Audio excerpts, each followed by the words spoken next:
साल 2012 में साइंटिस्ट ने पोर्टोरिको में स्थित एरेसीबो रेडियो टेलीस्कोप से एक अजीबोगरीब रेडियो सिग्नल्स को कैप्चर किया था। इसे हम FRB121102 के नाम से जानते हैं। आपको बता दूं कि FRBs यानी कि फास्ट रेडियो बर्स्ट दूर स्पेस से आई रेडियो पल्सेस होती है, लेकिन FRB121102 अपने आप में सबसे अलग थी। ऐसा देखा गया था कि यह सिग्नल 90 दिनों तक लगातार आता रहता था और उसके बाद 67 दिनों के लिए बिल्कुल शांत हो जाता था।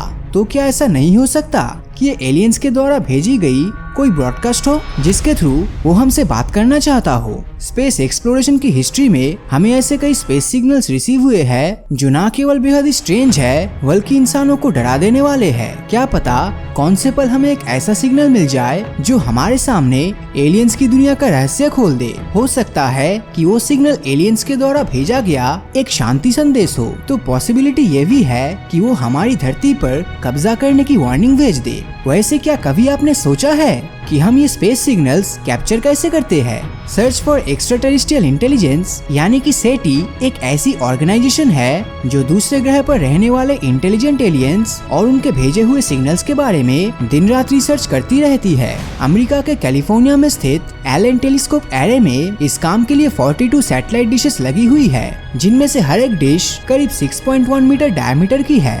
एलन टेलीस्कोप एरे की तरह ही दुनिया के अलग अलग कोने में कई रेडियो टेलीस्कोप एस्टेब्लिश किए गए हैं, जिनका काम हर दिन स्पेस से आने वाले हजारों और लाखों रेडियो सिग्नल्स को रिकॉर्ड करना और उन्हें डिकोड करना होता है। जी हाँ, ये यूनिवर्स देखने में आपको शांत लग रहा होगा, लेकिन ऐसा बिल्कुल भी नहीं है। इन रेडियो टेलीस्कोप्स को यूनिवर्स में मौजूद पल्सर्स, क्वेज़ार्स, इंटरस्टेलर गैस पार्टिकल्स और सोलर विंड और धरती के मैग्नेटोस्फीयर की टक्कर से प्रोड्यूस हुई कई रेडियो सिग्नल्स मिलते हैं। लेकिन इन टेलीस्कोप्स का एल्गोरिदम इस नॉइज में से उन्हीं सिग्नल्स पर ध्यान देता है जिनकी रेंज ऑफ फ्रीक्वेंसीज काफी कम होती है, क्योंकि अगर उन्हें एलियन सिविलाइजेशन ने भेजा है तो उसमें काफी एडवांस टेक्नोलॉजी का यूज किया गया होगा। अप्रैल और मई 2019 के बीच ऑस्ट्रेलिया के न्यू साउथ वेल में स्थित पार्कर रेडियो टेलीस्कोप ने धरती के सबसे करीब वाले स्टार प्रोक्सिमा सेंटोरी से आई एक स्ट्रेंज रेडियो सिग्नल को कैप्चर किया था, जिसे हम BLC-1 के नाम से जानते हैं। आपको बता दूं कि प्रोक्सिमा सेंटोरी स्टार सिस्टम में अभी तक 2 एक्सोप्लैनेट्स खोजे जा चुके हैं, जिनमें से एक एक्सोप्लैनेट प्रोक्सिमा बी को धरती की तरह एक हैबिटेबल प्लैनेट माना जाता है, जहां हमें एलियन लाइफ मिल सकती है। ये फैक्ट इस सिग्नल को और भी इंटरेस्टिंग बना देता है। हालांकि जब आप इस सिग्नल को देखोगे तो ये आपको कुछ ऐसा दिखेगा।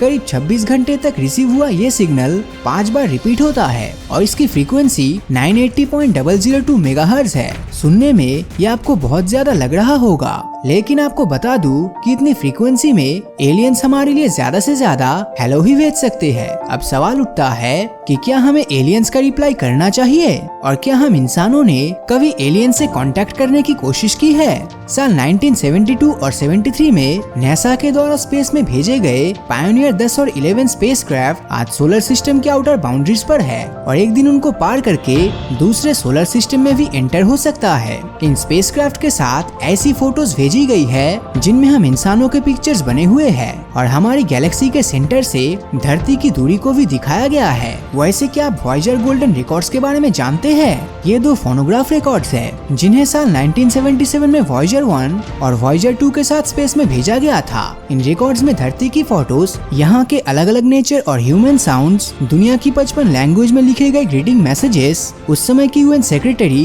कार्ट वेल्डहम के इंग्लिश में बोले गए greeting messages, American president Jimmy Carter की स्पीच, इंसान की ब्रेन रिकॉर्डिंग सहित धरती की लोकेशन, हिस्ट्री और जियोग्राफी के बारे में ढेर सारी इंफॉर्मेशन भेजी गई थी। आपको बता दूं कि आज से 40 साल बाद वॉयेजर 1 ग्लिस 445 नाम के स्टार सिस्टम से गुजरने वाला है और वॉयेजर 2 42,000 साल बाद रॉस 248 और 2,96,000 साल बाद सीरियस स्टार सिस्टम के पास से गुजरेगा। एंड होपफुली अगर वहाँ हम जैसी कोई इंटेलिजेंट एलियन सिविलाइजेशन हुई तो वो हमारे इन मैसेजेस को जरूर रिसीव करेगी। साल 1974 में स्पेस में भेजा गया एरेसीबो रेडियो मैसेज आज से 25,000 साल बाद M13 ग्लोबुलर क्लस्टर तक पहुंच जाएगा।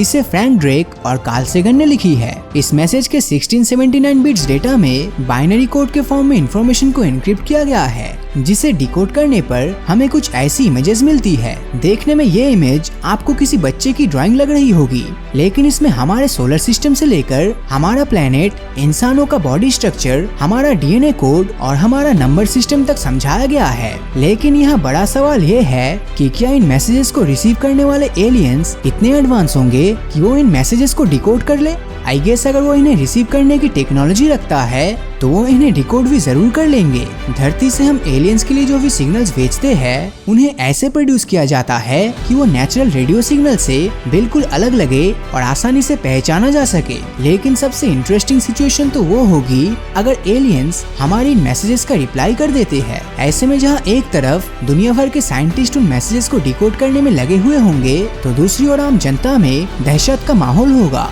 अगर हम एलियन से कांटेक्ट करने की कोशिश कर रहे हैं तो हमें इसके रिजल्ट के लिए भी तैयार रहना होगा। हो सकता है कि एलियंस हमारे प्रति फ्रेंडली हो, लेकिन क्या हो अगर वो धरती पर कब्जा करने और हमें खत्म करने की कोशिश करे? इस सवाल का जवाब उस समय की टेक्नोलॉजी और एडवांसमेंट में ही छिपी हुई है जब हमें वो मैसेज रिसीव होगा। वैसे आपको क्या लगता है, क्या हमें एलियन से कांटेक्ट करने की कोशिश करनी चाहिए? हमें नीचे कमेंट में जरूर बताना। और अगर ये वीडियो आपको अच्छा लगा हो तो इस वीडियो को लाइक और अपने दोस्तों के साथ शेयर करना मत भूलना। और अगर अभी तक आपने हमारे चैनल को सब्सक्राइब नहीं किया है तो सब्सक्राइब करके नोटिफिकेशन बेल को ऑन कर दीजिए, क्योंकि मैं ऐसे वीडियोस हर हफ्ते लाता रहता हूँ। तो मिलता हूँ आपसे अगले वीडियो में, और हमेशा की तरह थैंक्स फॉर वॉचिंग।